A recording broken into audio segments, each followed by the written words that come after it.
itu, aduh, bikinnya juga susah gitu ya. Nah, kenapa tuh? Lanjut? Rekaman Oke. Teteh. Oke. Ya, oke, Jadi, silakan.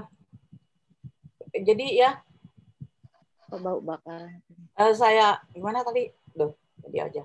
Maaf, sorry. Nah, begitu saya prediksi itu novel saya Cinta Dalam Sujudku akan meledak gitu ya, ternyata tidak.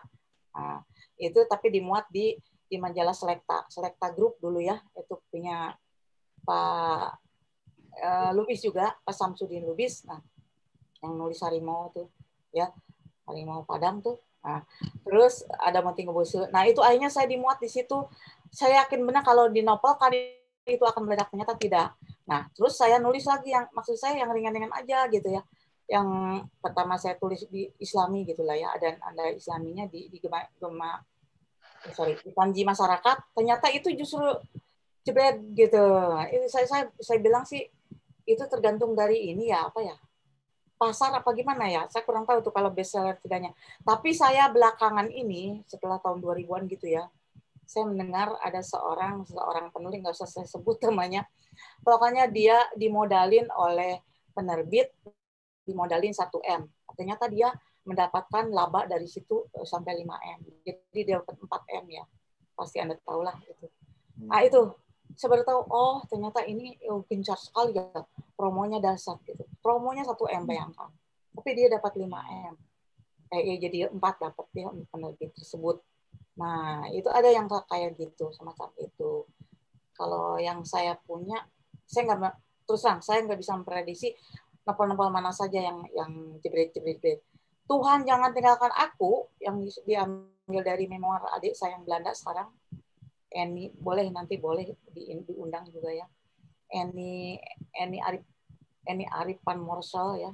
Nah, dia saya nggak akan merasa bahwa itu tidak terjual dengan cepat. Ternyata dalam 3 minggu 3.000 udah habis. Nah, apalagi masuk ke Islamic Book Fair kan, dapat lagi di ini, dapat lagi keuntungan untuk penerbit saya Jibril Hakim gitu. Dan itu bisa dicetak ulang berkali-kali. Itu saya melotot. Lah, kok yang ini ya? Kok yang ini yang apa ternyata jadi bestseller gitu. Itu pernah mengira saya. Itu barangkali dulu ya.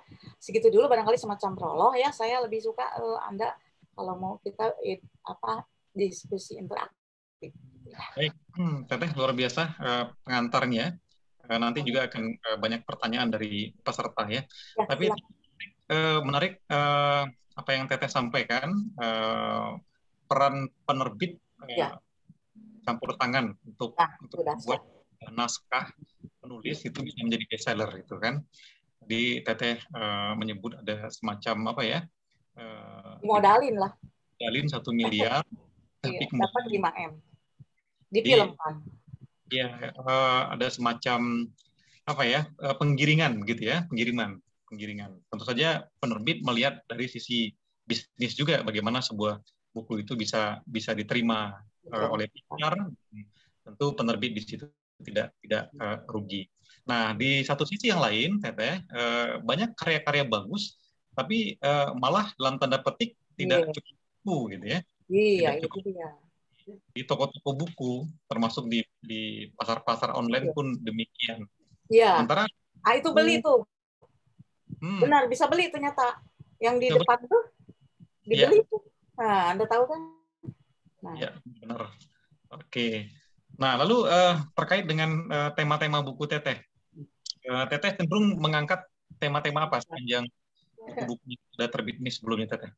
Karena setahu saya Teteh sangat kritis, terutama di media sosial juga sangat kritis saya lihat. Sampai diblokir beberapa kali ya. Di ban terus. Iya. Jadi gini ya. Saya udah itu sih sebetulnya gini, terima kasih saya semacam bersyukur saya. Allah memberikan 3 kali kesempatan ya. Maksud saya sempat dinyatakan imkoma 3 kali ya. Itu 3 kali itu luar biasa dalam hidup manusia ya. Orang satu kali aja bisa langsung benar gitu. Ini 3 kali Allah memberikan saya kesempatan waktu. Jadi saya memaknainya tentu Allah mempunyai skenario-nya dong bahwa saya tuh harus lebih bermanfaat kali ya. Jadi itu yang menggedor jiwa raga saya agar maksud saya agar kita tuh bisa kalau kita harus berpihak kemana gitu. Kalau kita harus menyuarakan apa gitu loh. Itu yang saya akhirnya mendarah daging saya, apalagi saya ikutan dengan pengajian gitu ya, dengan barisan ulama. Jadi saya semakin terbuka aja lah gitu, masa kritis otak saya gitu, meskipun ditakut-takuti udah di ban. Waktu saya kemarin sakit ya, di apa namanya, di inbox Facebook saya tuh ada yang begini, ini mau dikirim kemana katanya nisannya, ini udah dinamain pipis senja, mau dikirim kemana nisan. Ya Allah, segitunya orang ya nggak menyangka saya mau mati bener gitu, udah dinamain tuh, digamarin. Ya Allah, kadang-kadang saya malas gitu ngebuka inbox, makanya jarang mungkin. Untung aja waktu Anda ini ke inbox saya ngelihat gitu kebetulan waktu itu.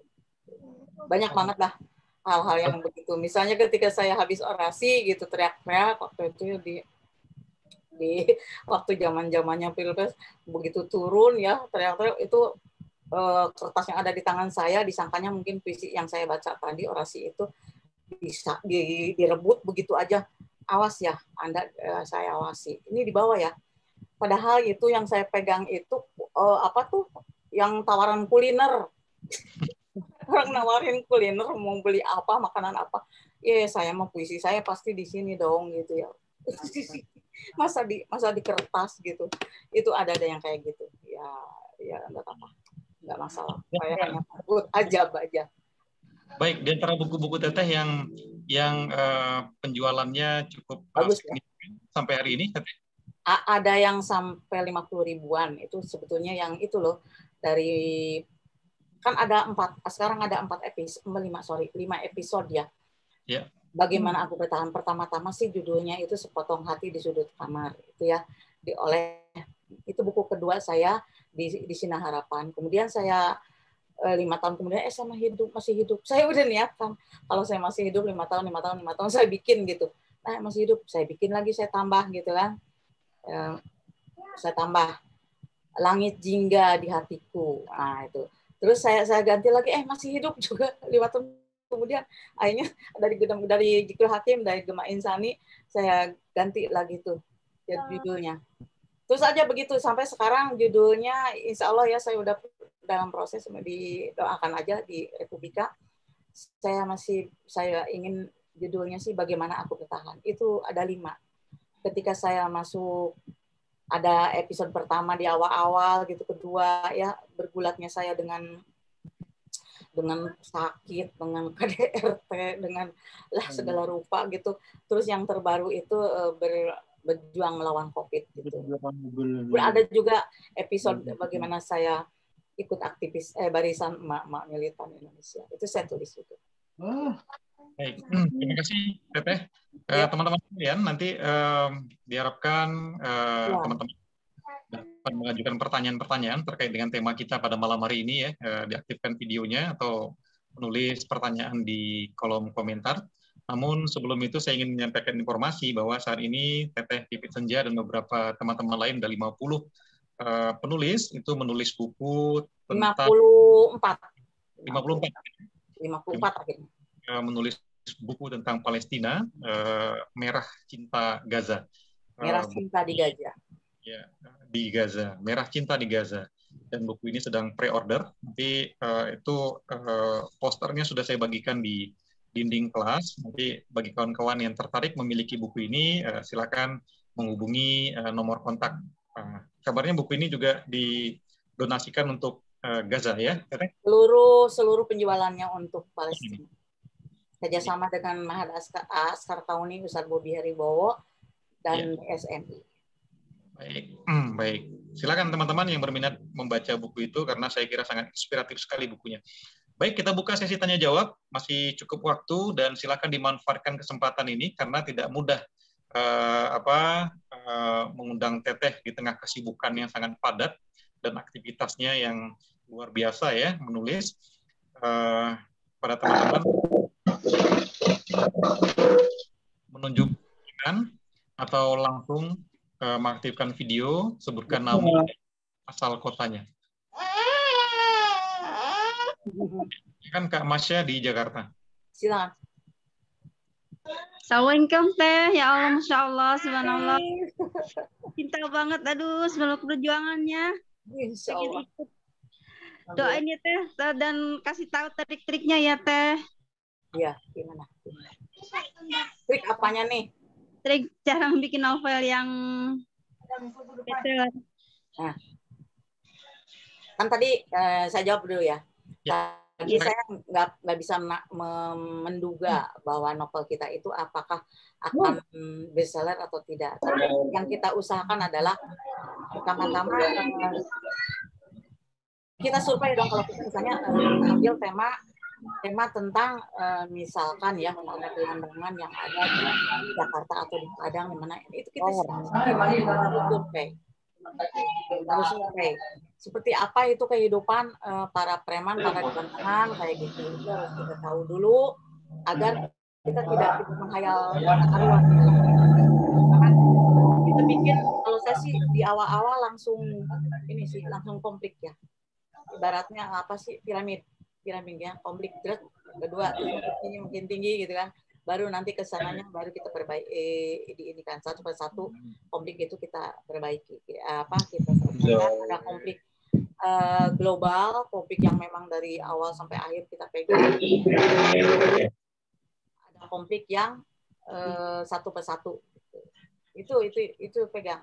Kemudian yang kita harus ini juga gaya bahasa kita, cara penulisan kita. Kalau kita apik ya, tanda koma dan sebagainya gitu ya, mengikuti KBBI gitu, PUBI sekarang. Itu kemudian latar jangan lupa, karakter juga, dan konsisten. Konsisten kita menulis misalnya gini. Misalnya kita nulis di awal kita nulis salat. Kalau di KBBI salat. Tapi kalau saya memutuskan salat ya, SHA, tidak mau salat gitu. Itu tergantung dari ini sih, penerbit ya biasanya. Kalau penerbit Islam biasanya memakai SHALAT gitu ya, salat. Nah, itu konsisten. Dari awal kalau nulis salat ya udah salat dong semuanya. Kalau misalnya nulisnya enggak ya enggak misalnya. Pakai italik ya kalau bahasa daerah gitu kan, bahasa asing gitu, seperti itu. Itu ingatkan dalam novel kita itu. Kemudian yang penting juga latar ya. Latar itu penting sekali, jangan terus aja dialog aja. Ini lagi di mana, lagi ngapain gitu. Kan latar itu penting sekali. Terus ada lagi karakter juga. Jangan misalnya tiba-tiba dari seorang gadis yang tangguh yang biasa bisa tegar atau tiba-tiba cerit gitu. Amukan dan sebagainya, nyinyir, itu nggak mungkin. Harus ada sebab akibat. Nah, itu ingetin tuh agar logika masuk akal. Kemudian yang tak kalah pentingnya adalah pesan moral kita. Ini novel kita ini pesan moralnya apa? Ini loh yang akan kita sampaikan itu harus ada nilai-nilai yang akan kita sampaikan dalam buku kita. Itu barangkali. Baik, terima kasih Teteh, Kak Masya di Jakarta. Saya kira cukup. Dari Bang Arya, mohon di-off-kan mikrofonnya ya. Kami bocor.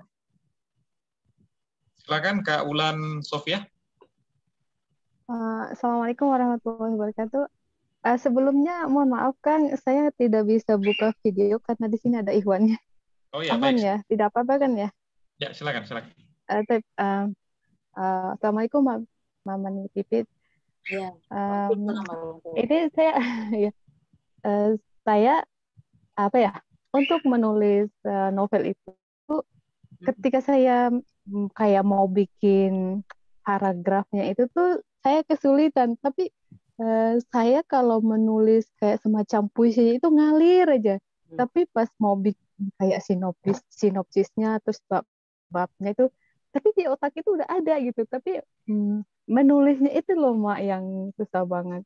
Kemudian ini tuh novel saya kasih tahu ini gambarannya semacam kisah pribadi, kisah nyata tentang seseorang yang dari dari rasa kecewa terhadap kehidupannya, kemudian dia menemukan jalan apa ya, semacam perjalanan spiritual lah gitu. Dia menemukan cinta yang di tanah Mekah, yang cinta yang sesungguhnya gitu dari pemilik alam ini, seperti itu lah Mak.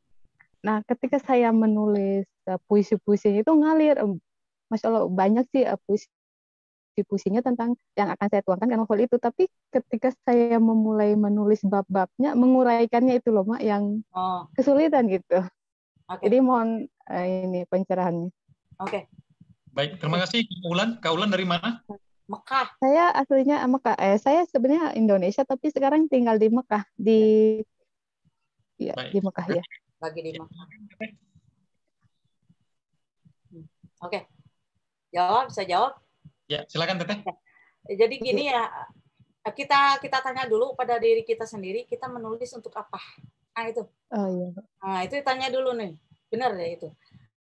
Menulisnya untuk apa? Visi misinya apa? Nah, tetapkan dulu ke kita. Kalau kita tiba-tiba nggak tahu apa yang betul, baca. Sebetulnya kan 3M sering kita teriak-teriakan gitu ya.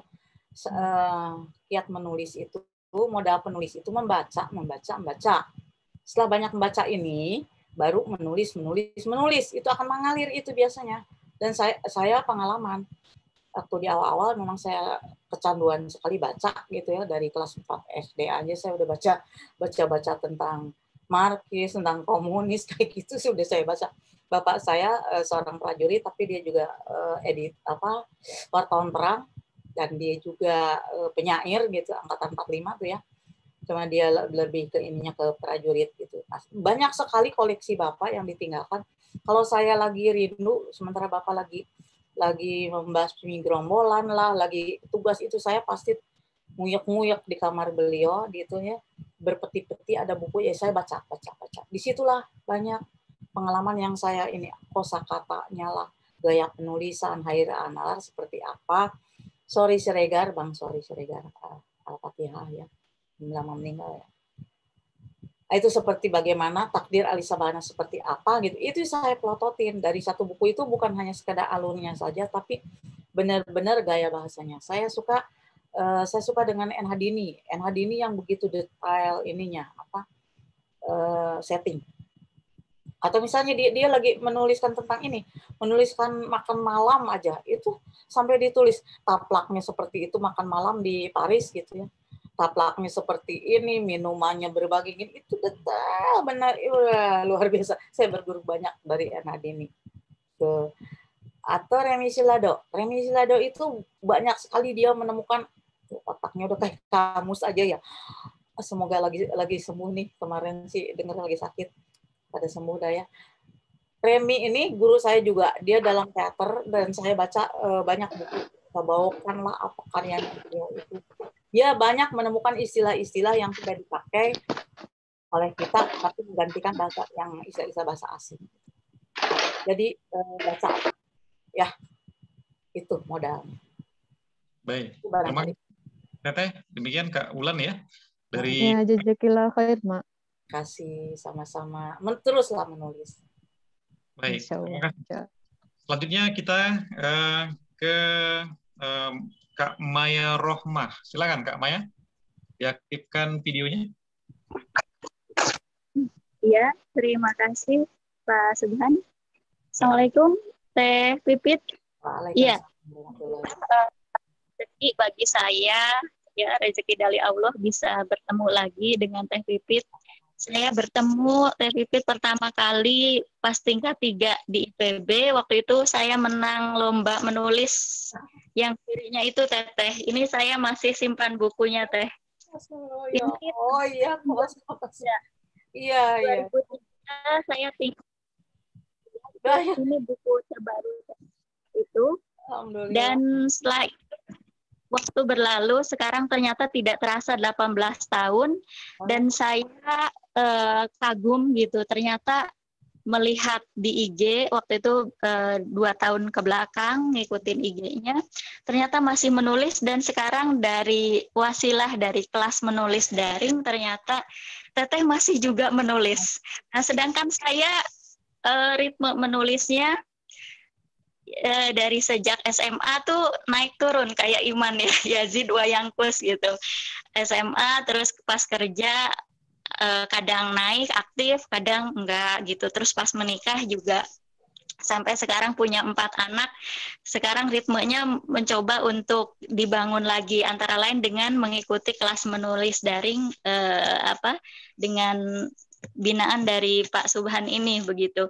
Nah, yang ingin saya tanyakan bagaimana nyawa menulis itu kok bisa panjang gitu, ritmenya itu sampai berapa 47 tahun berarti ya Teteh menulis gitu, kalau dari 17 tahun usia 17 sekarang 67 tahun ya Teh, 64 tahun sudah lebih dari 6 tahun. Iya. Bagaimana itu mempertahankan kekonsistenan itu begitu. Itu saja Teh. Assalamualaikum warahmatullahi wabarakatuh. Waalaikumsalam warahmatullahi wabarakatuh. Maya, nah ini pertanyaan yang paling sering nih Teteh, bagaimana menjaga keistiqomahan ya, kekonsistenan kita menulis. Ya. Semangat iman kadang-kadang naik turun gitu ya. Teteh bagaimana menjaganya, bagaimana?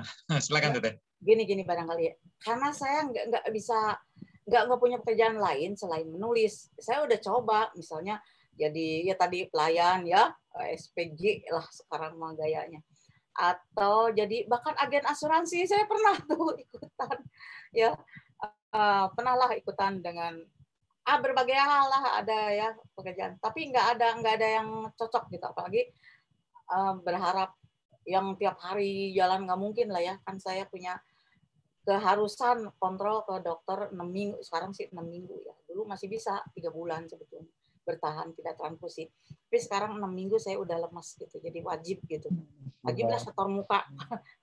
Nah, karena tidak ada kerjaan lain selain menulis gitu yang saya bisa, ya menulis aja, itu aja yang saya disiplinkan. Nggak ada yang bisa saya lakukan lah selain menulis, ya kecuali ngemong cucu gitu kan. Itu aja barangkali. Kemudian saya ada merasa kalau tidak menulis ada sesuatu yang ada yang hilang gitu dari misalnya saya di opname nih, di ICU kan nggak boleh tuh boro-boro laptop dan sebagainya, HP aja ditahan gitu kan. Itu saya udah bilang ke dokter, dok saya udah eling dok, saya udah mulai eling, ini otak saya udah munek pengen nulis, kalau Anda tidak mau melihat saya gila, sinikan itu laptop saya gitu-gituin ke dokter. Jadi saya nulis itu bagi saya udah merupakan terapi barangkali ya. Terapi jiwa jasmani itu semacam itu. Baik, menulis terapi jiwa bagi Teteh ya, luar biasa. Kalau boleh tahu sekarang usia Teteh sudah berapa? 65, bulan Mei kemarin 65. 65 tahun, tapi masih tetap menulis ya. Udah nenek-nenek. Dahsyat Teteh, semangatnya luar biasa. Baik. Cucu saya 5. Bentar ya, saya ini. Ini dikasih asmana dia, ini lampu. Kemarin Zoom, iya. Aduh Teteh gelap katanya. Biar kalau Zoom lagi nanti terang, kalau gitu ya Allah. Oke, terang ya. Ya, terang Teteh. Selanjutnya kita Kak Nengsi Sri Rahayu. Silakan Kak Nengsi, aktifkan videonya.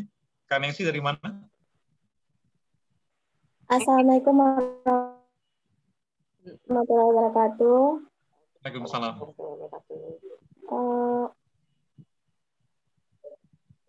Salam kenal Bunda. Saya Nengsi Sri Rahayu Putri dari Pesisir Selatan. Sekarang lagi menempuh kuliah di salah satu universitas di Padang. Gini Bu, dalam menulis kita pasti kadang-kadang kehilangan ide, yaitu writer block, dan kadang-kadang pada saat menulis itu tiba-tiba jenuh. Gimana tips dan trik Bunda dalam menghadapi hal yang demikian? Terima kasih Bun. Baik, terima kasih Kak Nengsi di Pesisir Selatan Sumatera Barat. Silakan. Ya, writer block, kebuntuan menulis. Ya. Silakan. Saya biasanya mensiasatinya kalau memang lagi mandek sama sekali, ya udah tinggalkan aja dulu, nggak usah dipaksain juga malah jadi kitanya marang-maring, kalau saya malah jadi darting nanti ya. Saya jalan biasanya. Saya jalan ya karena udah nenek-nenek gini paling ke mall, nengok-nengok, lihat-lihat, aduh ada anak ABG lagi ngerubuk. Itu bagi saya udah inspirasi. Ide itu. Ada tiba-tiba ada berantem. Oh ternyata itu pelakor misalnya. Itu bagi saya udah jadi ide. Jalan itu jalan itu mata dengan terbuka dan hati, kuping pasang kuat-kuat, ya matanya dibuka lebar-lebar. Dan hal-hal yang orang tidak perhatiin, tapi itu bagi penulis itu bagus sekali itu diperhatikan. Di jalanan misalnya di jalanan aja ada yang kecerek-kecerek pakai itu ya, anak kecil. Ya Allah, anak sekecil itu gitu ya, udah disuruh cari nafkah, itu bagi saya udah satu cerpen itu bisa saya bikin. Kayak gitulah. Kita melihat di sekitar kita itu banyak sekali ide. Nggak usah harus nunggu, aduh harus ke gunung, kemana. Enggak, jauh-jauh amat ya. Apalagi perempuan, ibu-ibu, emak-emak misalnya yang punya anak gitu. Justru ketika saya punya anak, itu saya ngeliatin kelakuan anak-anak saya, itu dibobokan saya, banyak sekali tulisan saya itu terinspirasi dari kelakuan si Hekal yang anak pertama saya. Lucu-lucu gitu. Itu jadi ngebludul deh karya saya sampai dibukukan segala itu oleh majalah Bobo itu. Kemudian saya banyak baca juga, selain ngaji ya Al-Qur'an, saya pelototin betul ayat-ayat suci itu ya. Dan itu ternyata membuat otak kita cemerlang, insya Allah. Itu juga membuat kita kalau yang sakit, kalau dengan baca Al-Qur'an insya Allah menjadi tangguh. Saya ada bukunya, saya bikin Al-Qur'an menjadi membuat kita tangguh, ada ya. Jadi kemudian juga nonton filmnya yang ini yang tahun 50-an, yang Hollywood gitu, bukan sinetron. Sekarang saya anti ya, maaf ya, nggak lihat lagi ya sinetron, saya lihat film-film yang lama. Itu ya banyak sekali inspiring. Seperti tadi pagi nggak ada siapapun di rumah, itu ternyata ada film Michael Jackson Neverland. Saya sempat nangis sih, kok inspire itu banget ya. Ternyata Raja Pop itu hidupnya di akhir hidupnya begitu mengenaskannya gitu. Itu luar biasa. Jadi saya menginspirasi lah. Itu barangkali bisa kita siasati kalau kita buntu ya.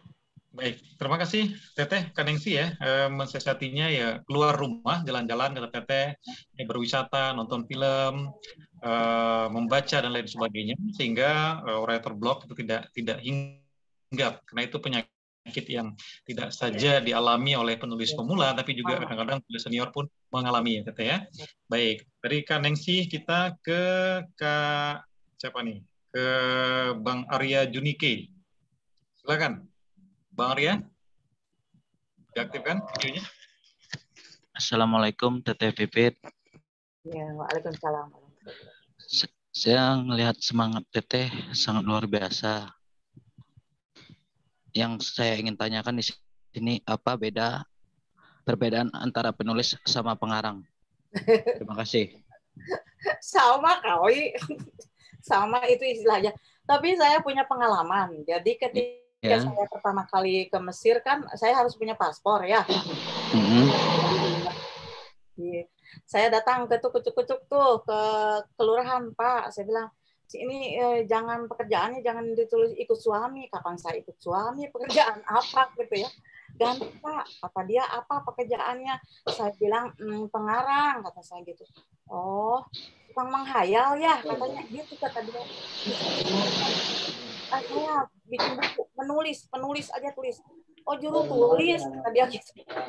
Jadi mungkin bingung saya. Saya bilang pengarang malah tukang ngayal. Juru tulis katanya. Nih saya punya karya ini buku nih.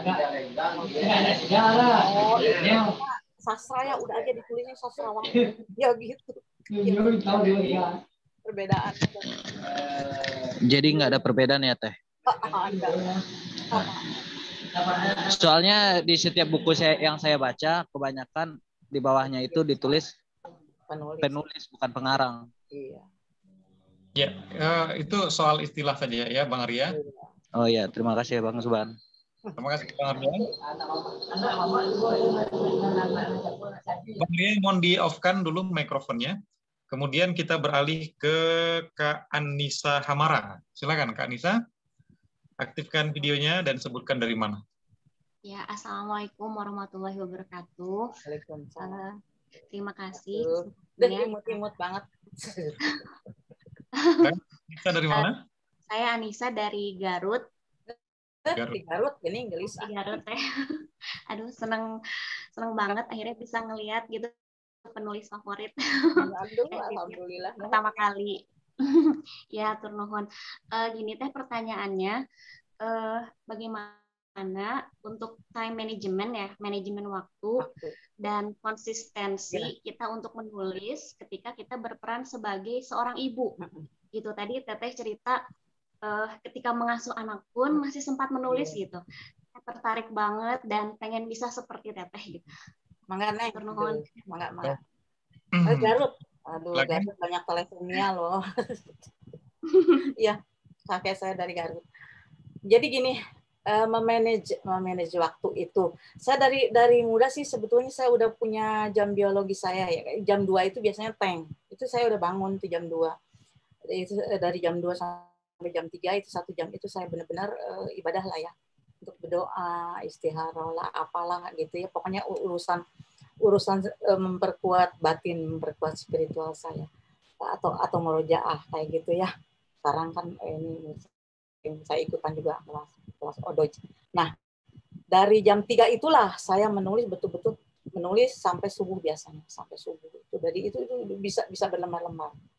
Hening kan suasananya ya. Apalagi waktu saya tinggal di rumah mewah tuh, rumah mepet sawah. Mepet sawah, mepet kubur gitu kan. Cerik bunyi gitu ya, itu kerucik. Apalagi kalau di kampung ada pancuran bunyi kayak gitu ya, subuh-subuh. Itu bagi saya luar biasa, irama yang bisa mengantarkan imajinasi saya liar kemana-mana. Gitu. Bikinlah waktu yang seperti itu, wajib itu untuk jadi penulis. Konsisten dari awal sampai sekarang, ya dari muda sampai sekarang ya jam segitu. Meskipun saya lagi sakit, jam 2 pasti melotot. Ketika kemarin itu ya di Wisma, saya kan di karantina di Wisma Atlet ya, di HCU lagi karena saya padahal saya OTG, tapi saya dengan komorbid banyak, jadi saya ditaruh diawasi betul oleh dokter gitu. Saya jam 2 pun datang, mau ngapain, kata koasnya udah nyamperin aja tuh, berarti dia ngawasin dong dari tadi, mau ngapain saya mau ke kamar. Jadi saya satu-satunya kayaknya seorang nenek, di situ banyak juga orang nenek yang lansia gitu, yang jalan sambil dorong-dorong infus gitu, karena kepengen wudhu. Saya bilang nggak mau saya pakai pampers apa enggak, jalan saya wudhu kayak gitu. Dari itu karena bisa berbaring, sholatnya sih ya nggak apa-apa berbaring, tapi tetap saya harus ke kamar mandi. Jam 2 itu udah bangun gitu. Bikinlah Neng, bisa kok. Meskipun ketika ada anak saya waktu ada kecil itu ya udah, misalnya dia ketika saya udah ngasih ASI kan dia biasanya tidur ya, saat dia tidur, saat dia bermain asik ya kita ngetik gitu aja. Di antara itu saya nulis. Ketika saya nungguin kan pernah juga Butet minta kata tungguin mama ya. Orang-orang kan ditungguin katanya di TK, ya udah kali itu saya tungguin, saya bawa ini juga, bawa laptop waktu itu masih gede ya. Ketik-ketik di bawah pohon, orang-orang pada ngerumpi di sana, ngumpet aja ngetik di situ. Akhirnya kata Butet, mama kasihan banget di sini, udah mama pulang ke sana, kasihan nggak bisa nulis ini, kita nggak bisa uang, kata dia gitu. Sadar sendiri dah. Akhirnya ya gitu, anak-anak paham kalau saya lagi menulis ya udah nggak mau mereka ganggu, mau bikin nasi goreng atau apa sendiri gitu. Udah semakin gede, udah mulai kelas 3 aja dia udah pada mandiri dan paham kalau saya tidak menulis tidak punya ide. Itu baik, terima kasih Teteh. Demikian Kak Nisa ya di Garut. Dari Garut kita ke Nusa Tenggara Barat, Teteh. Ada ya. Ali, silakan Bang Din, aktifkan videonya. NTB. Iya. Halo Bang Ali, Bang Din. Masih monitor Bang Din? Sebelum pandemi saya baru dari NTB tuh. Lombok itu. Halo Bang Din. Mana tuh? Sepertinya gangguan sinyal. Iya, NTB. Saya bolak-balik ke ini, ke Banyu-Anyar, Pondok Pesantren Banyu-Anyar, itu yang punya orangnya ketua FLP Arab Saudi. Ya. Baik, Teteh. Bang Din, masih monitor Bang Din Ali? Lombok ya, Lombok. Ya, di Lombok. Oke, Ya. Di kolom chat ada Kak Dila Bukit Tinggi. Saya Dila dari Bukit Tinggi. Saya mengikuti Teteh di FB sejak lama. Sekarang udah nggak aktif lagi ya Teteh. Tadi Teteh bilang nggak bisa diprediksi mana novel yang jadi bestseller. Justru novel yang biasa menjadi bestseller. Pertanyaannya, setelah dianalisis, kenapa bisa tuh novel yang biasa itu jadi bestseller? Dan bagaimana proses kreatif Teteh?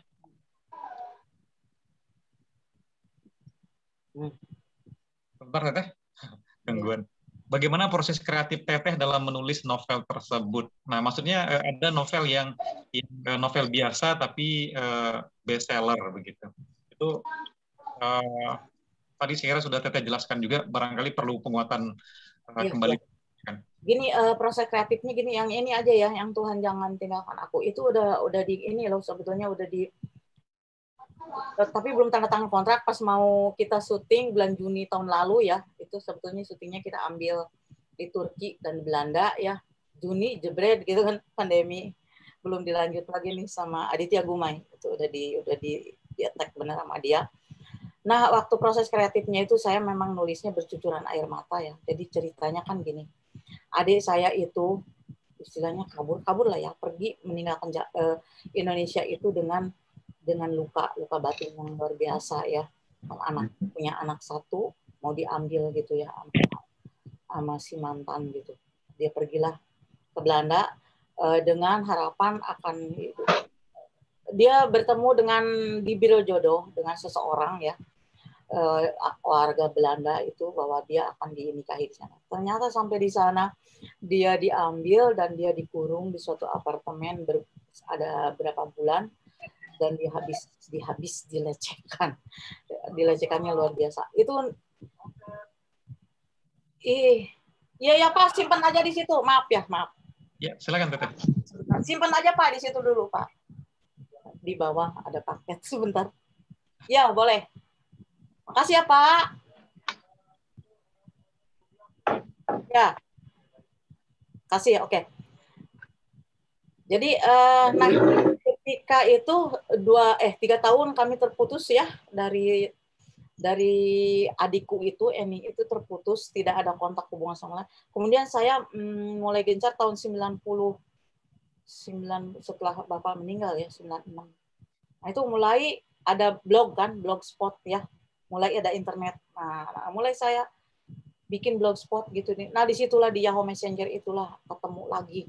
Dan dia mulai berani curhatan ke saya bagaimana ketika awal-awal dia datang ke Belanda. Kisahnya seperti itu. Saya ngebaca catatan dia.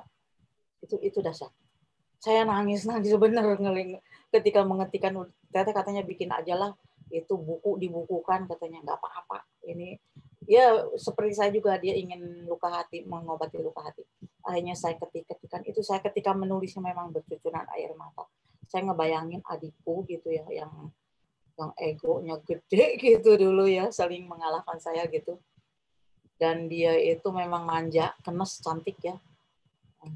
Bagaimana dia dikurungnya sih sebulanan ya. Kemudian dia berhasil meloloskan dia dengan bawa anak umur 5 tahun, meloloskan dia dari lantai 3 ke bawah. Dan itu di musim salju. Itu sudah bagi saya nggak kebayang kayak apa ya.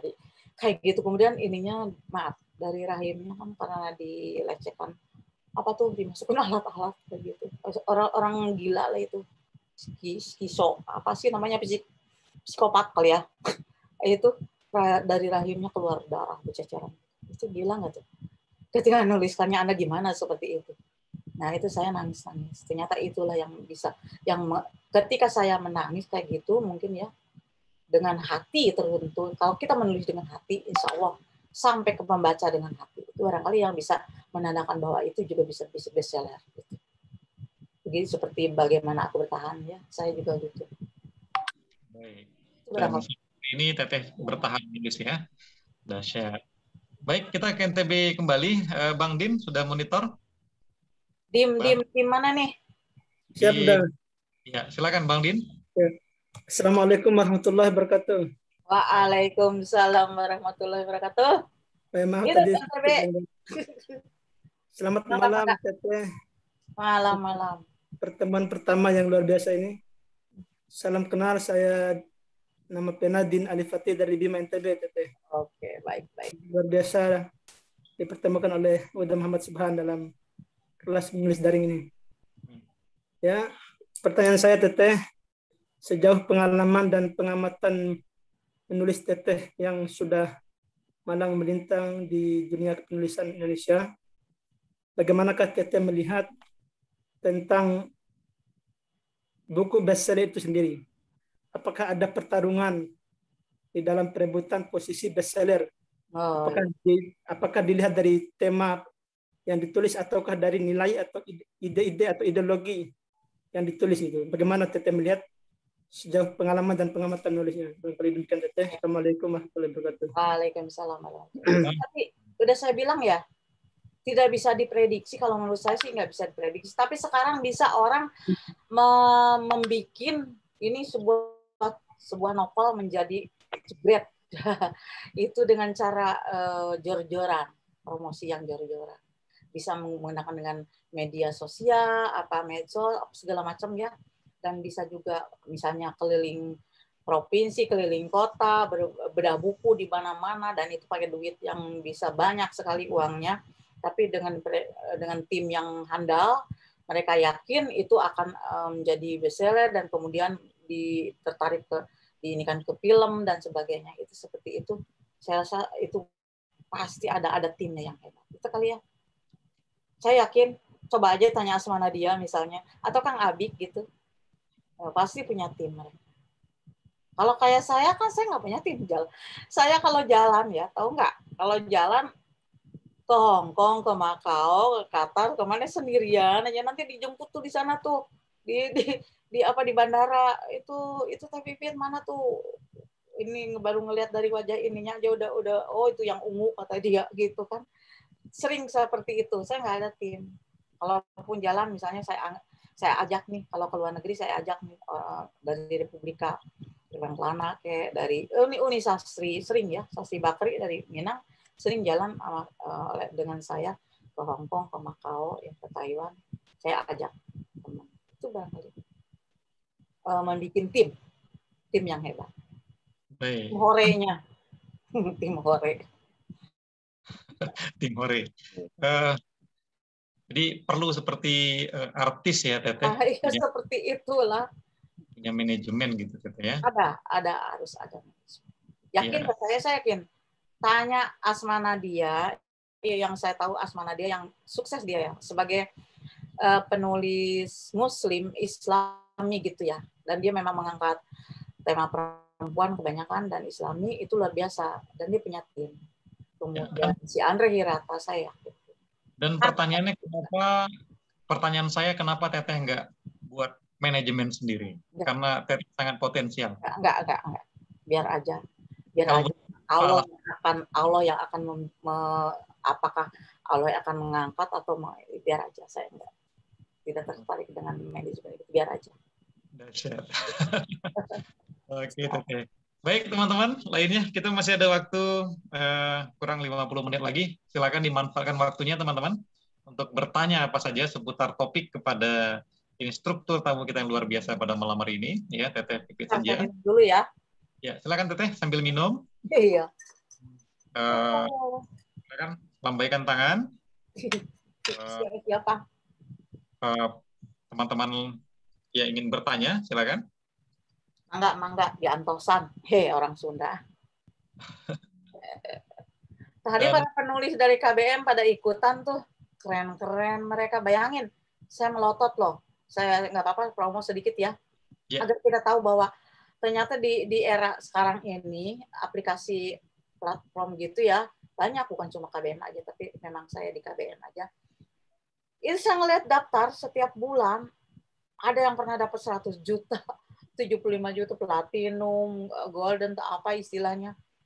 Bahkan per bulan itu ada yang tetap aja 10 juta, luar biasa ya. Padahal dia tinggal di mana gitu, di pedalaman di Sulawesi, dan emak-emak gitu dapat 10 jutaan, itu luar biasa itu. Bagi saya apa yang selama ini saya jungkir balik kayaknya gitu untuk mendapatkan sekian, wah kayak apa harus jungkir balik beneran gitu, dan itu puluhan tahun prosesnya. Ternyata ini bisa dalam sebulan aja bisa meraup 5 juta, itu udah dahsyat guys dengan platform. Silakan ikutin dah itu kalau untuk mencari cuan, mencari cuan. Istilahnya cuan. Yang mau mencari cuan, mau mencari keberuntungan ya di ranah kepenulisan dari media cetak, ini tentu sesuai dengan perkembangan teknologi. Betul. Ya, banyak sekali platform digital dan salah satunya KBM, aplikasi KBM yang memberikan ruang berkarya. Dan Teteh nulis juga di KBM ya? Iya, nulis. Udah 23 buku. Udah berapa Teteh? Baru enggak, masih recehan. Masih benar recehan saya. Belum lama kan saya. Oke, Teteh. Nanti silakan teman-teman dikepoin tulisan-tulisan Teteh di KBM. Kemudian pertanyaan berikutnya dari Kak Zivalia di Tegal. Ya, itu dari anak KBM tuh. Oke, karena banyak duitnya tuh. KBM, selamat datang di kelas menulis daring. Mudah-mudahan suatu hari nanti kelas menulis daring ada aplikasi situ. Baik, pertanyaannya Teteh ingin tahu apa setiap Teteh menulis novel selalu dengan membuat outline terlebih dahulu. Apa membuat outline-nya? Silakan. Ya, itu udah dipastikan begitu, meskipun cerpen ya setidaknya cerpen 1 paragraf aja gitu loh. Sebetulnya outline itu juga paling 3 paragraf ya, nggak 1 halaman lah. Dalam skenario pun begitu, apalagi skenario harus karakternya siapa ini, tokohnya ini apa kerjaannya, kayak gitu ya disebutin. Saya nulis skenario juga ya. Nah, terus saya bersama Anneke Putri, tim Anneke Putri. Nah, kalau dalam skenario kita memang butuh tim, itu dahsyat, itu juga kerjaan yang luar biasa itu. Kalau mau cari duit, bikinlah skenario yang bisa tayang, tiap saat kejar tayang, itu duit bener itu. Ini saya cerita dulu ya, ada pengalaman saya tahun 2010 itu, padahal saya baru pasca operasi diajak oleh Anneke Putri dalam tim skenario. Dalam 1 malam, saya ingat tuh 7,5 juta semalam. Bayangin dapat honornya tuh. Itu udah kalau dalam 10 hari aja berapa itu, sebulan berapa. Tapi efeknya adalah hiper saya kena, karena saya kan itu kejar tayang, jadi malam saya nulis di balik waktu jam 2 aturan tidur ya, kayak ini malahan dipakai ngetik. Terus pagi-pagi saya tepar, itu kena. Akhirnya bolak-balik saya ke Shenzhen, sekalian di Hong Kong itu kan tugasnya berobat lah ke Shenzhen. Itu kita harus dipikirin juga waktu yang kerjakan itu jangan sampai begadang ya. Saya ingat pesan dokter saya, dari antara jam 10 sampai jam 2 itu tuh wajib diistirahatkan, itu liver, itu terutama ya ginjal gitu, karena kalau kita tidak istirahat tidur itu akan merusak organ tubuh itu. Nah, jadi wajib tidur beneran. Saya nggak mau lagi tuh begadang kalau gitu. Baik, Teteh, pesannya sangat luar biasa ya, teman-teman. Jaga kesehatan. Ya. Kesehatan. Kalau bisa tidak lebih dari pukul 12 malam. Enggak. Jam 10 saya udah tidur. Jam 10. Soalnya jam 10 tidur, saya jam 2 udah bangun gitu kan. Iya. Iya. Tinggal antara 4-5 jam saya tidur selama ini. Itu nggak bagus juga sebenarnya. Baik, jadi outline bagi outline wajib. Ya. Kalau bagi saya wajib. Ya, harus, karena outline adalah rel bagi seorang penulis. Jadi agak keluar dari jalur. Iya. Selanjutnya dari Tegal kita ke Bandung, Teteh, ada Kak Indah. Iya. Menurut Teh Pipit, cara mudah menggali ide untuk menciptakan sebuah novel itu apa saja? Lalu, adakah trik bagaimana menjadikan buku itu populer, tak hanya dilihat dari isi ataupun judul buku? Silakan. Nah ya, trik tadi udah saya bilang ya, triknya itu ya judul itu sangat berpengaruh juga ya, sangat berpengaruh judul untuk kalau cetak. Ini kita harus bedakan ya antara buku cetak dengan buku dengan di aplikasi. Kalau di aplikasi saya lihat seperti artikel aja misalnya, kau ambil suamiku, ku ambil suamimu misalnya, ada misalkan ya, judul sampai 5-6 kata gitu katanya. Tiba-tiba lagi nulisnya, tiba menyasar di ranjang duda. Aduh ya Allah, astagfirullahaladzim, Allahu Akbar. Dari judul udah kayak gitu ya. Kalau dalam buku cetak nggak mungkin ya, ya nggak Subhan? Nggak mungkin lah. Kita pasti cari dalam semesta cinta, misalnya ya nggak, kalam-kalam langit, jejak cinta sepila, pasti 3, paling banyak pun 3 lah ya. Kayak ini merah cinta di gajah kayak gitu. Kemarin si Uni Sastri Bakri judulnya adalah Bunga Mahoni dalam Pelukan Gajah. Ya udahlah, masih itu gitu ya. Jadi judul itu penting. Judul seperti ruhnya sebuah, kalau bagi saya, judul itu ruhnya sebuah buku. Nah, itu menyiasati judul. Kemudian cover buku, cover itu luar biasa. Cover jilid ya. Itu penting sekali itu. Penting sekali bagaimana cantiknya misalnya ya cover bukunya. Bagaimana menariknya, apakah dia diembos di spot UV itu yang mengkilat ya, yang ininya wajahnya di cover buku itu dikeluarkan tuh ya, timbul ya, huruf-huruf judulnya itu ditimbulkan, itu yang indah ini gitu, itu menarik sekali dan itu penting untuk orang membaca buku. Kemudian di belakang endorsement ya, ada kan di buku ya, sebentar ya. Nih. Nah, ini. Seperti gini kan? Ini yang 212 ya. Yeah. Nih, di sini nih. Ini penting nih. Menjual tidaknya. Ini waktu itu saya ambil buku yang ini ya. 212. Saya ambil perkataannya Kiai Haji Hasyim Muzadi. Para malaikat telah diturunkan oleh Allah di aksi 212 di Monas. Bagaimana tidak? Minta teduh, langsung teduh. Minta hujan, segera turun hujan. 7 juta lebih berkumpul dan bubar tanpa musibah. Jam 4 sore Monas bersih kembali seperti semula. Itu kata Kiai Haji Hasyim Muzadi. Itu menarik sekali. Orang pesantren udah memborong ini gitu kan. Ini 10.000 loh saya cetak habis. Kayak gitu. Menarik. Nah, ini kan ini menarik kan nih. Iya. Itu penting sekali, penting judul dan cover buku. Di beberapa platform digital saya lihat malah judulnya aneh-aneh seperti Teteh sebutkan tadi itu. Bahkan covernya pun ya agak sedikit parno kadang-kadang untuk memancing untuk membaca gitu. Ini bagaimana menurut Teteh di beberapa platform itu? Ya gini. Tapi KBM itu masih aman, kalau menurut saya masih aman ya, karena saya selama saya di opname kemarin, saya banyak baca kan. Padahal saya di HCU, tapi kan saya dibolehkan bawa ini, jadi saya baca di beberapa aplikasi yang lain. Ya Allah, yang luar biasa tuh di aplikasi lain pasti aja adegan kasurnya tuh, adegan ranjangnya banyak banget gitu.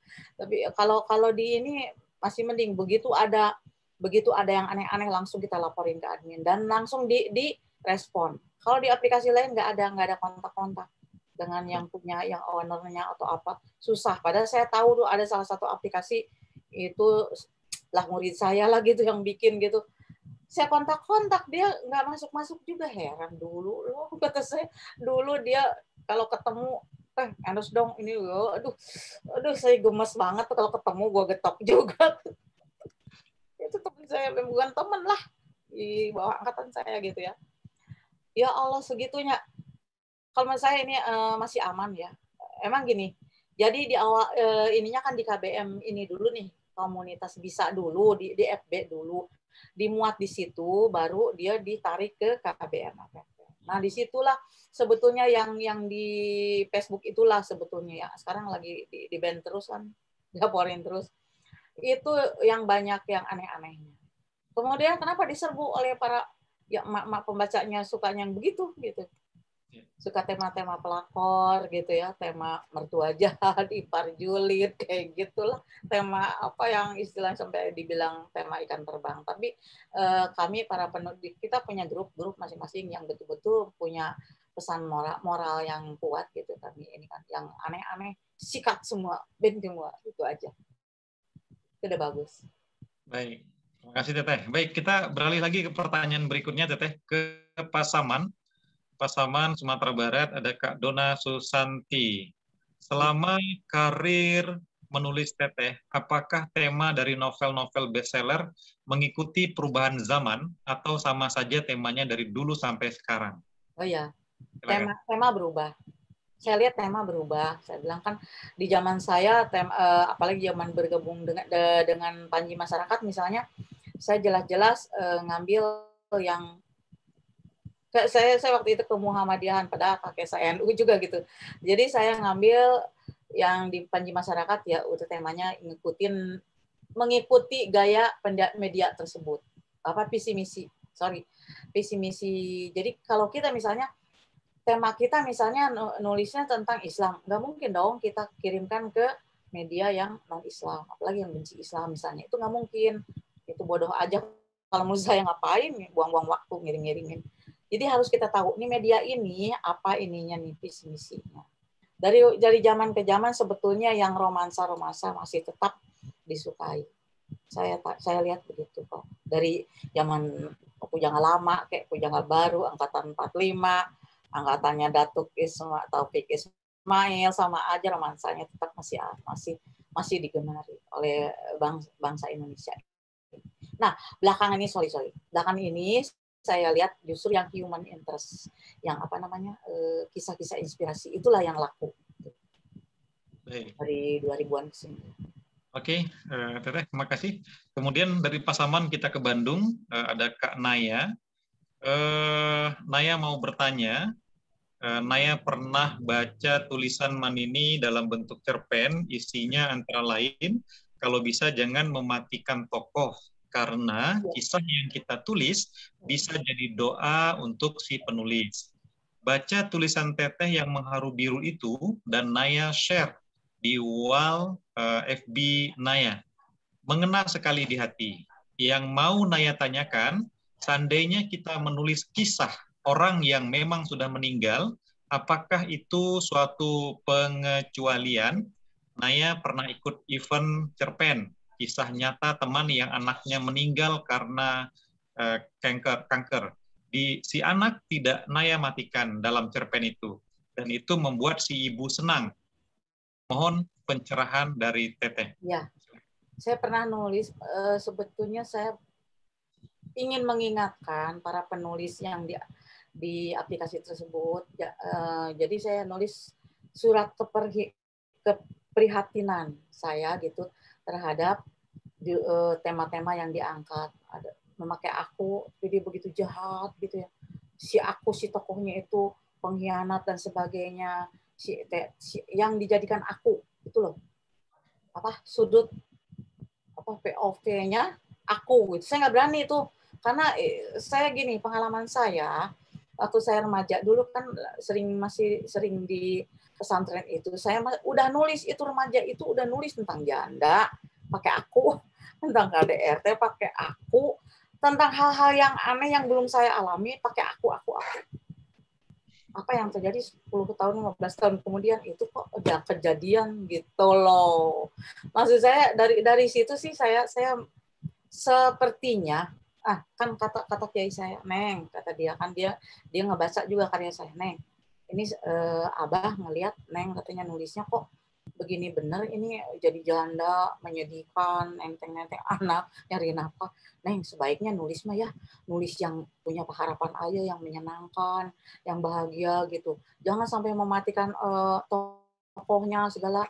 Itu kadang-kadang itu ya perkataan, tulisan itu bisa jadi kenyataan gitu. Saya bilang nggak percaya si kiai, si Abah ngomongnya kayak gitu amat. Itu namanya musik dong, ramal-ramal, bukan seperti. Padahal kalau belakangan saya cerunung-cerunungkan lagi, bukan mengarah, bukan meramal sih. Bisa jadi perkataan kita memang jadi doa. Gitu. Makanya saya nggak mau berani lagi memakai nama aku gitu kalau untuk hal yang kecuali yang udah kejadian ya nggak masalah. Yang tadi kan kejadian gitu misalnya ya.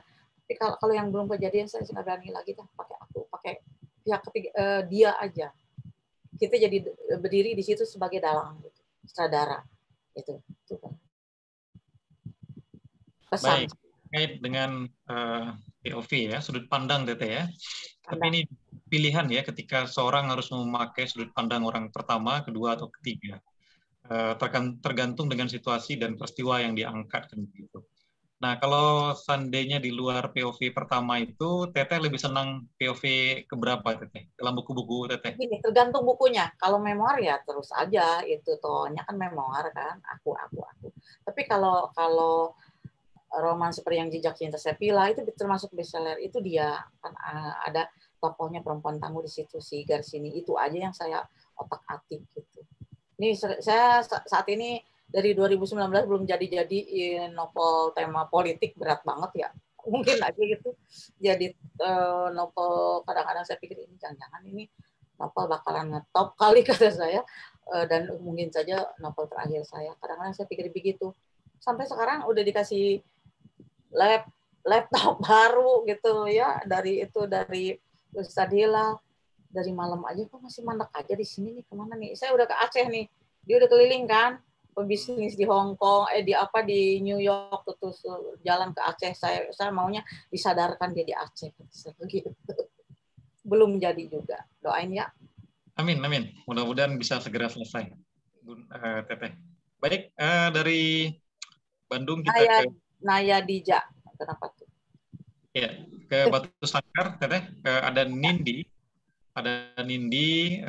Masya Allah ketika mendengar penuturan Bunda terkait perjalanan kepenulisan, hati saya benar-benar tersentuh dan jujur saya merasa malu dengan diri sendiri. Izin bertanya, apa yang memotivasi Bunda untuk menulis dengan tulisan bernuansa religi, Islami? Ya. Gini, sebetulnya kan udah lama saya bilang saya memagari tulisan saya tidak keluar dari keyakinan saya gitu. Saya misalnya si tokohnya itu lagi dalam kesulitan, musibah dan sebagainya, pasti saya larinya dia akan tahajud misalnya, akan sholat memohon pada Allah. Itu sebetulnya Islami ya. Tapi saya tidak dulu sebelum bergabung dengan Forum Lingkar Pena seperti Tohari ya, Ahmad Tohari kayak gitu nggak ngaku lah di Ponorogo apakah dia menulis tentang bahwa aku nih penulis Islami. Ketika Forum Lingkar Pena ada, itulah saya baru bergabung seperti apa LP, Asma Nadia, novel Islami itu. Saya banyak belajar dari mereka. Oh, ruhnya Islam itu kayak gini. Jadi saya memilih itu karena pengen aman aja sih, sesuai dengan akidah yang saya miliki itu barangkali. Dan saya ingin mewariskan karya, mewariskan untuk generasi yang akan datang. Ini loh tulisan-tulisan saya. Baik, terima kasih Teteh. Dari Batu Sangkar kita ke Riau. Saya Pipit, luar biasa sekali motivasi dan ilmu yang bisa saya petik dari setiap penuturan dan pengalaman Teteh. Saya begitu terpukau mendengar setiap penuturan Teteh. Pertanyaan saya, selain menulis adalah terapi jiwa, apa manfaat dari menulis yang Teteh rasakan sampai sekarang? Oh ya, manfaatnya itu pertama-tama saya banyak sahabat di berbagai tempat pelosok Indonesia ya, sampai saya udah dari Cimahi gitu ke Depok terus sampai ke Papua ya, saya udah ke sana ke Papua, ke Kalimantan, Sulawesi sampai Aceh, Melaboh ya, terus ASEAN tuh ya, terus Melaka dengan dirimu ya masuk.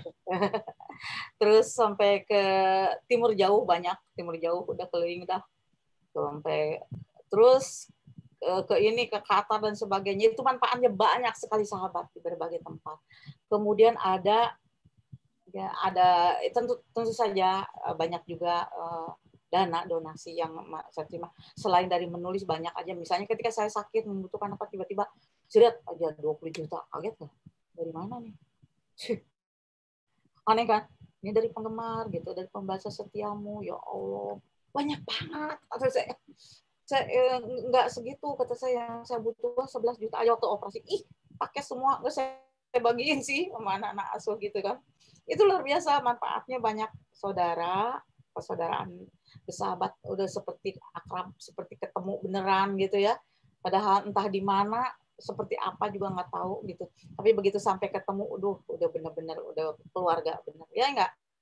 Kalau saya keliling ke Padang kan, ya kemana-mana diminta datang ke sana kemari itu. Senang saya. Padang Panjang, aduh, kangen banget. Mudah-mudahan bisa datang lagi, Teteh. Insya Allah. Dan tentu saja menulis juga bagi Teteh obat ya, Teteh. Ya. Ada pengalaman, boleh ya saya cerita. Jadi ada pengalaman yang luar biasa menurut saya, itu di luar logika ya. Ini ajaib. Jadi ketika pertama kali saya dihajikan, diumrohkan 2 kali, haji sekali, itu semua juga gratis ya, dan saya nggak mengeluarkan uang, bahkan dapat uang. Gini, pertama kali umroh, nah ceritanya turun di Masjid Qiblatain. Itu masjid pertama yang Bilal azan kan ya, Qiblatain. Nah itu kok rombongan saya nggak ada, kosong. Kos saya belakangan, saya ininya atau wudunya ya udah saya sholat aja. Saya nggak mau kemana-mana lagi, takut nyasar gitu, udah sini. Mereka keluar kan nyari oleh-oleh apa. Ketika saya udah sholat gitu, saya merasa di belakang saya itu di pojokan tuh ngeliatin terus gitu kan, perempuan ya pakai ini ya serba hitam gitu. Jadi saya nengok, dari Indonesia, iya katanya. Maaf ya Umi, maaf katanya. Boleh nggak saya peluk katanya. Iya, kenapa? Umi itu ya, wajah Umi mengingatkan saya sama itu penulis idola saya, namanya Pipit Senja. Tapi saya tahu katanya di Google katanya Pipit Senja sudah meninggal gitu. Gitu. Saya bilang, Neng dari mana? Saya dari Cililin. Nah, saya mah dari Cimahi. Neng, maaf ya Neng, saya di tag ini kan, di tag NIM saya kan namanya Eti Hadiwati ya, nama asli ya, Eti Hadiwati Arif. Ini memang benar Eti Hadiwati. Kalau Neng baca buku saya pasti tahu dong, ini nama asli saya ya, kata saya. Ya, jadi kata dia masih ngegeregap gitu. Saya teh belum meninggal Neng, itu nggak tahu lah siapa yang nulis meninggal. Ini saya angkat kaki saya injek itu masjid Qiblat ini, Neng, saya belum mati ya, saya masih hidup. Itu mah dia benar-benar meluk saya, nangis saya. Itu bagi saya itu dahsyat, pengalaman yang biasa, diantah berantah gitu, yang di mana ini gitu. Kok astagfirullah, engkau mempertemukan saya dengan orang yang pernah baca karya saya dan menganggap saya pernah meninggal.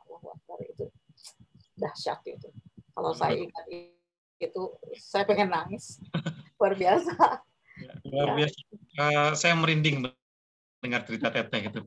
Apalagi ketemunya di Tanah Suci, luar biasa. Ada buku saya udah di mana janji di Tanah Suci, itu saya tulis. Ya. Luar biasa Teteh. Baik, karena berbicara tentang Tanah Suci, kita undang lagi Kak Ulan Sofia dari Mekah. Silakan Kak Ulan. Murid saya juga banyak di Mekah tuh, insya Allah. Kak Ulan, silakan. Yang melambaikan tangan lagi, silakan. Assalamualaikum. Afwan, itu kayaknya salah deh, kepencet. Afwan ya Kang ya. Oh iya, oke. Saya kira melambaikan tangan lagi. Itu ya, makanya deg-degan. Ya, Afwan. Baik teman-teman, kita masih ada waktu sekitar kurang 20 menit lagi. Silakan dimanfaatkan untuk pertanyaan berikutnya kepada Teh Pipit Senja. Saya kira luar biasa motivasi, ilmu, pengalaman yang dibagikan Teteh untuk kita malam hari ini ya. Silakan teman-teman. Ya, Kang boleh tanya lagi nggak satu pertanyaan? Bunda, Afwan, kalau sinopsis itu biasanya apa ya, lebih idealnya berapa paragraf ya? Oke. Ya, untuk novel ya? Iya, untuk novel.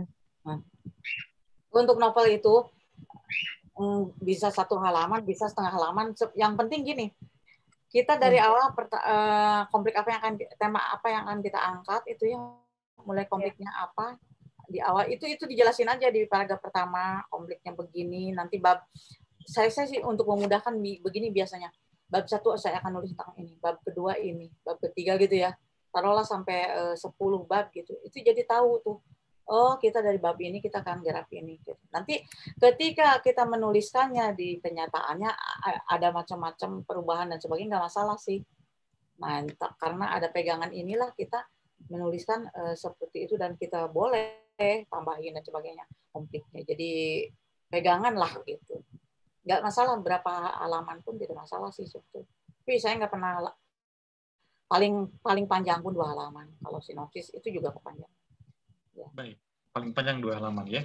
Iya. Baik, kalau boleh tahu untuk satu buku Teteh berapa lama dapat merampungkannya? Iya, ada yang pernah 3 minggu tuh yang Jejak Cinta Sipil itu, Kapas-Kapas di Langit, sorry, itu 3 minggu itu. Jadi itu ceritanya balapan sama Fahri Azizah, tahu ya Fahri? Ya. Azizah ya, itu balapan balapan yuk per tahun dapat berapa? Saya akhirnya dapat sekitar 14, dia 20. Untung dia nggak minta nggak minta hadiah gitu. Gue menang loh, kata dia kan. Gila, kata saya, gimana sih kurusnya sampai 20 sebulan berapa hari itu. Dia biasa nulis skenario. Seret gitu kan. Jadi tinggal ngisi kali ya. Kalau saya kan enggak, ya sesuai ini aja. 14 akhirnya. Itu luar biasa. Akhirnya saya ditegur oleh, ya adalah para petinggi di FLP. Mendingan katanya, jangan jumlahnya yang dipikirin, tapi katanya kualitasnya. Oh iya deh. Padahal mereka nggak tahu ya. Itu kenapa saya bisa begitu, karena kan saya numpuk. Kan duluan, beda generasi loh saya dengan anak-anak Forum Militer Pena kan.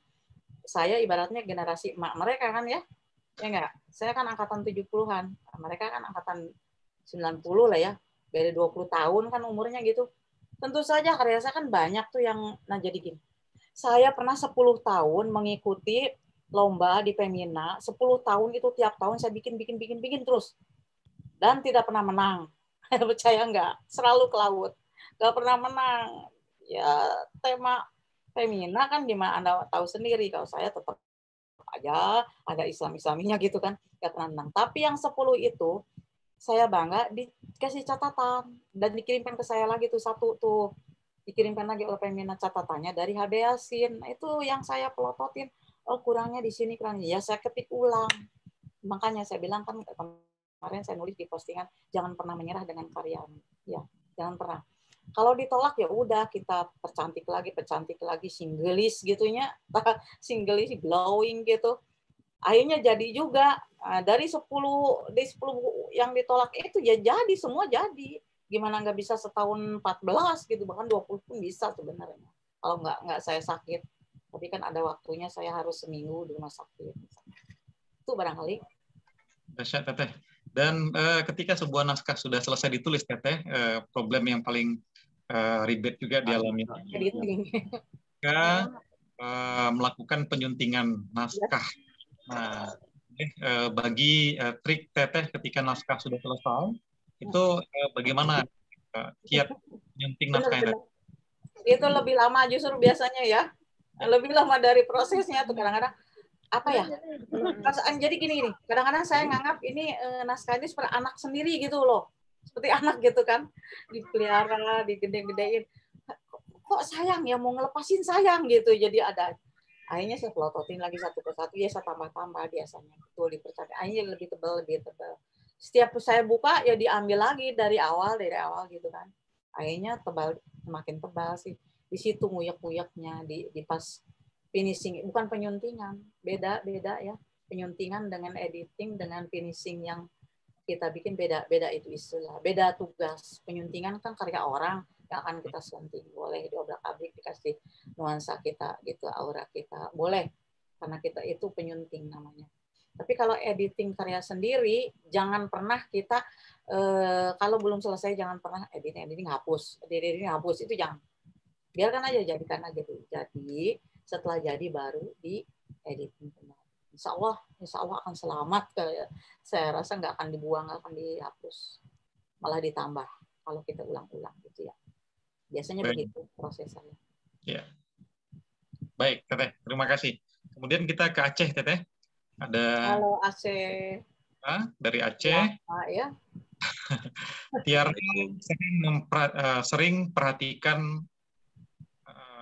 sering perhatikan dan baca di cerita-cerita platform, kebanyakan penulis-penulis menulis bebas. Saking bebasnya, kadang dalam cerita banyak sekali POV-nya, tidak konsisten di POV mereka gunakan. Kadang juga dalam satu buku itu bercampurnya resep masakan dengan cerita. Bagaimana menurut Teteh? Kira-kira cara demikian boleh ditiru atau tidak? Ya itu nggak, jangan tuh, kalau saya nggak mau ya. Di dalam sebuah buku konsisten aja, kalau memang dia ya dia, aku ya aku.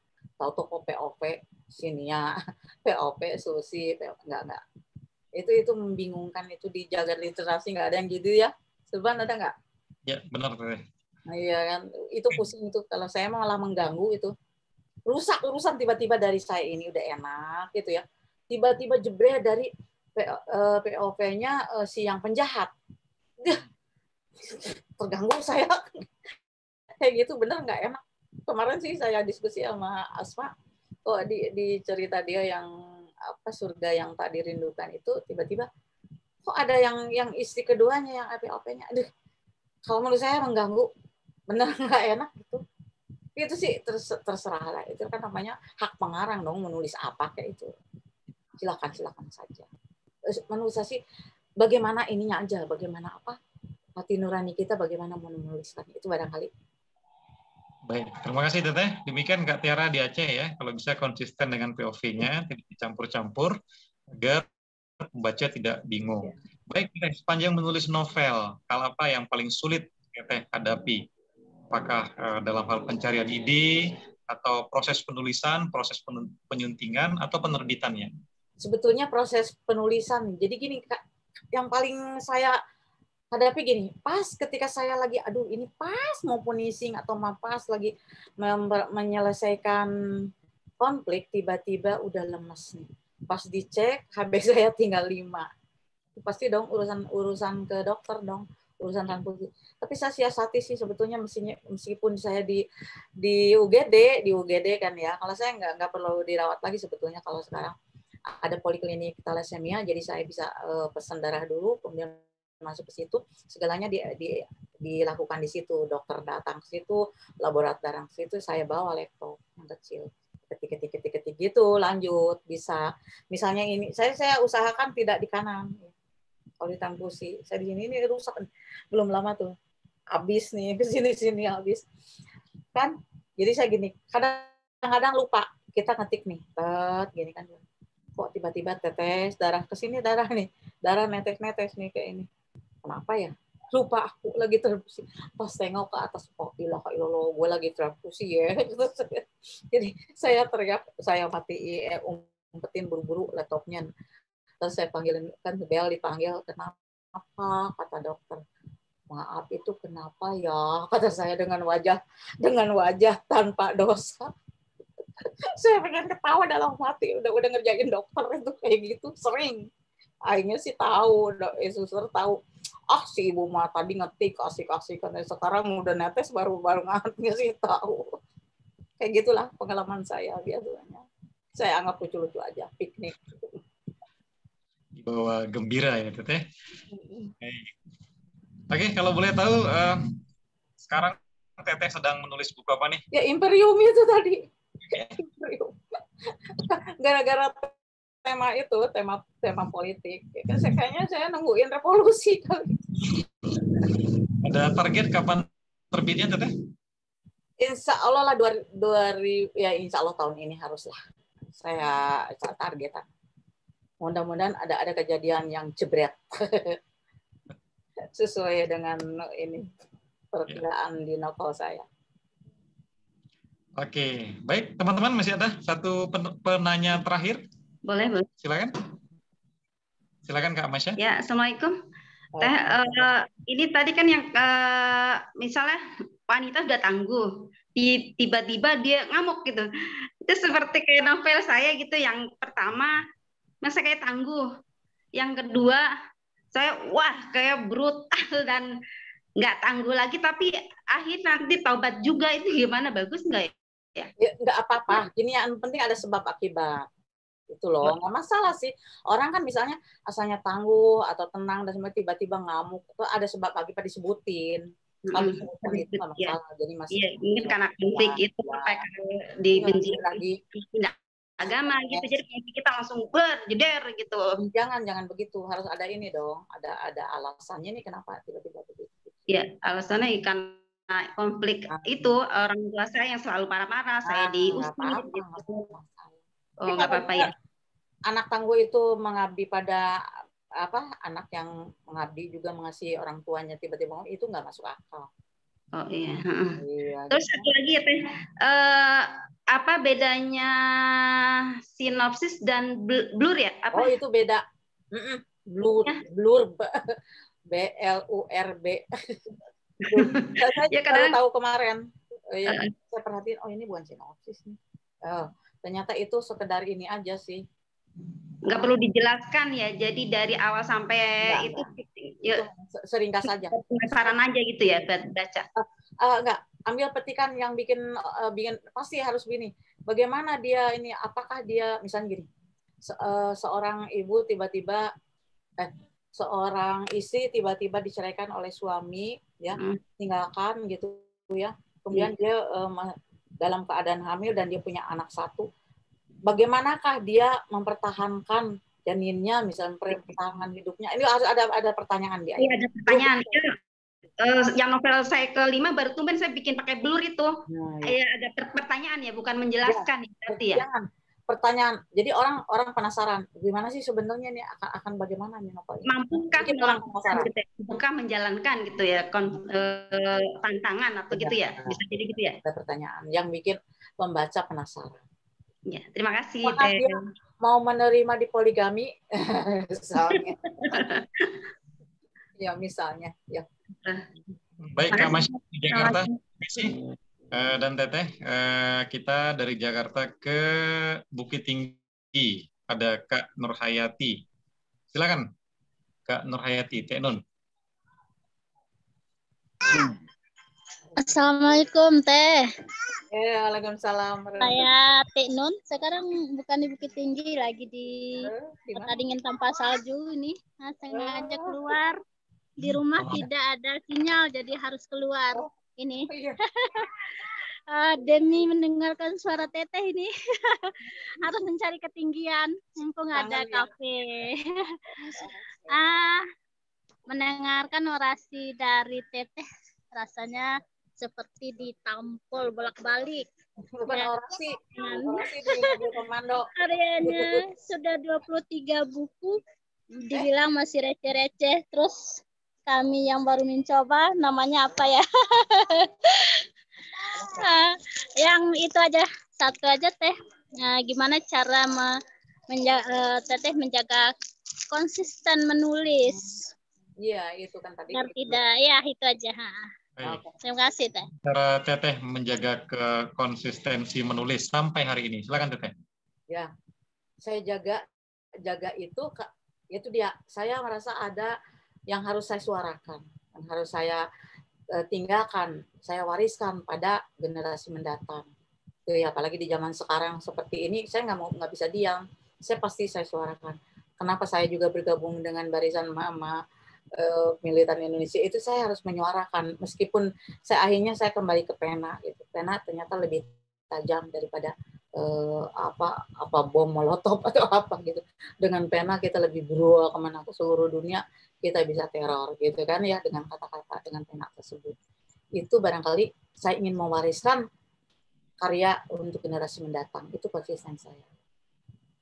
Baik, terima kasih. Teteh ingin mewariskan karya untuk generasi yang akan datang, sehingga harus terus menulis. Ya. Dari Alahan Panjang, Kak Nurhayati tadi, kita ke Solo juga. Ada Kak Destri. Manini, berapa lama riset Nini lakukan untuk sebuah karya? Oke, riset gini ya. Kalau kita udah di sinopsis itu, kita udah mulai sih sebetulnya. Ketika udah bikin sinopsis saya pernah kan saya pengen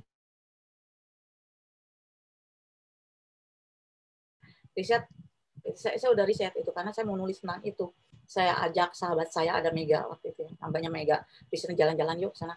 Oh ternyata seperti itu. Kita pakai ini teh, nggak boleh ini katanya, nggak boleh pakai kerudung, pakai apa tuh? pakai rambut palsu ditutupkan gitu ya. Demi riset itu kita pura-pura udah kayak apa dah. Pakai jin segala. Oh itu seperti ini, ya Allah, sedih saya, nangis saya. Banyak orang Indonesia yang jualan di sana. Sedih saya, nangis hebat. Bagaimana mau nulis novelnya? Ya udah aja seperti itu. Baru saya satu cerpen aja langsung dihajar juga sama orang-orang TKI itu. Jangan menjelek-jelekan, ya Allah. Saya bukan menjelek-jelekan, yang bagian ngaji-ngajinya saya tulis, ya bagian kenyataannya dong, maksudnya bagian lampu merahnya juga ada, apalagi di Makau. Udah menyedihkan banget itu. Nah, riset itu biasanya sebaiknya sih ketika kita mau nulis pun sudah riset. Kalau ini sekarang bisa aja riset melalui Google ya, bisa aja. Misalnya saya kan belum pernah ke Jepang. Saya nggak tahu seperti apa Jepang, tapi saya nulis di Jasminta Sepila kok ada dialog Jepang dan Indonesia. Saya beli kamus Jepang Indonesia, kemudian saya beli petanya, kemudian di browsing dan komunikasi dengan anak-anak FLP yang lagi kuliah di Jepang. Itu riset juga kayak gitu. Nggak mau dihitung waktunya menurut saya, sesuai kebutuhan aja. Sesuai kebutuhan, dan riset sangat penting dilakukan oleh seorang penulis untuk memperkuat karyanya, apalagi kalau mengalami peristiwa, ya, mengikuti peristiwa.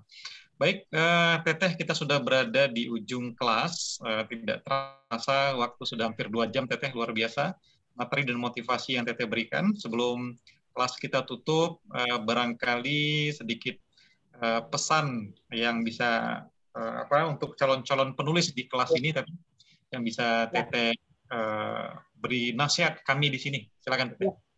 Ya begini, pada anak-anakku, anak-anak aja ya, apa saya udah nenek-nenek. Pada anak-anak saya berpesan, menulislah. Tadi pertama-tama yang tadi ya, menulislah yang baik-baik. Maksud saya menulislah yang mencerahkan, yang bahagia, memberi harapan. Janganlah menulis yang menyesatkan. Kemudian jangan juga, kalau menurut saya sih, jangan hanya memikirkan kita mau mencari uang itu bahkan kita nantinya akan kecewa yang akan diperoleh. Jika kita menetapkan diri kita, visi misi kita menulis adalah untuk kebaikan, untuk umat, segalanya akan dapat, insya Allah. Itu yang saya lakukan dengan teman-teman saya di Forum Lingkar Pena, juga itu yang saya lakukan.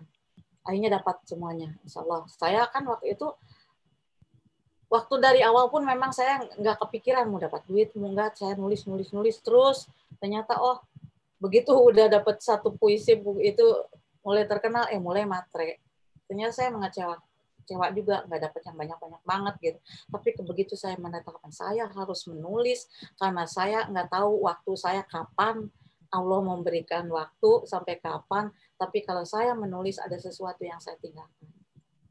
Barangkali ya nak, jangan pernah menyerah dengan karyamu. Teruskan dan lihat sekeliling kita, peduli terhadap bangsa kita, terhadap bangsa lain juga yang terjajah dan sebagainya. Itu wajib bagi seorang penulis, punya hati yang bersih, ya, iman yang kuat. Itu barangkali. Baik. Terima kasih banyak, luar biasa. Wajib bagi seorang penulis untuk mempunyai hati yang bersih dan iman yang kuat. Nah, ini akan dicatat, Teteh. Menulislah yang baik, mencerahkan, dan tidak menyesatkan. Alhamdulillah, Teteh, sampai jam sekarang masih bertahan 60 peserta yang hadir pada malam hari ini. Artinya dari Teteh sangat luar biasa, dan tentu saja kami mengucapkan banyak terima kasih kepada Teteh yang sudah memberikan waktu luangnya untuk berbagi ilmu kepada kami di kelas menulis daring. Itu belum diupdate yang biografi yang di pipisenja.net. Kalau mau sidak silakan aja, meskipun belum diupdate. Ya, baik, Teteh. Terima kasih. Dan jangan lupa teman-teman, buku Gaza tadi silakan di PO ya, ada di dinding kelas kita, dan nanti silakan kontak di nomor yang tertera. Kita ucapkan bersama-sama banyak terima kasih kepada Teteh Pipit Senja yang sudah hadir di ruang kelas kita untuk sesi malam hari ini. Doa terbaik kita untuk kesehatan Teteh dan tentu terus berkarya. Sekali lagi terima kasih banyak Teteh, dan sama-sama. Billahi taufiq wal hidayah. Assalamualaikum warahmatullahi wabarakatuh. Waalaikumsalam warahmatullahi wabarakatuh. Dan terima kasih untuk teman-teman di seluruh kota di Indonesia dan di luar Indonesia. Kita bertemu di kelas berikutnya. Wabillahi taufiq wal hidayah. Assalamualaikum warahmatullahi wabarakatuh. Baik. Waalaikumsalam warahmatullahi wabarakatuh. Ya.